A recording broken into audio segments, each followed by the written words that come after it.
ST आणि motorcycle यांच्यात समोरासमोर झालेल्या अपघातात सरंबळ येथील आयटी इंजिनियर शुभम विठ्ठल परब वय वर्ष 25 या तरुणाचा अपघाती मृत्यू झाला।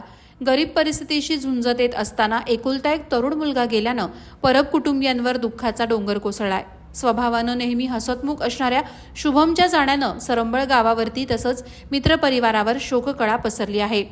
हा अपघात सरंबळ तळेकरवाडी येथे घडला। कुडाळ सरंबळ ही सकाळी 10:30 वाजताची दैनंदिन एसटी फेरी आहे। कुडाळवरून सरंबळकडे गाडी जात असताना अपघातातील मयत शुभम हा सरंबळहून कुडाळकडे निघाला होता।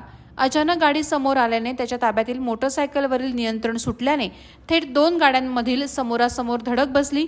ही धडक एवढी जोराची होती की यात शुभम गंभीर जखमी झाला तर गाडीचं मोठ्या प्रमाणात नुकसान झालं। शुभम याच्यासोबत सरंबळ येथील रमेश जानकर वय 50 हे गंभीर जखमी झालेत। मयत शुभम यांना तात्काळ कुडाळ येथील ग्रामीण रुग्णालयामध्ये उपचारासाठी दाखल करण्यात आलं, परंतु उपचारादरम्यान शुभम परब याचा मृत्यू झाला। तर जखमी रमेश जानकर यांच्या हातापायाला डोक्याला गंभीर दुखापत झाल्याने उपचारासाठी ओरोस जिल्हा रुग्णालय येथे हलवण्यात आलं।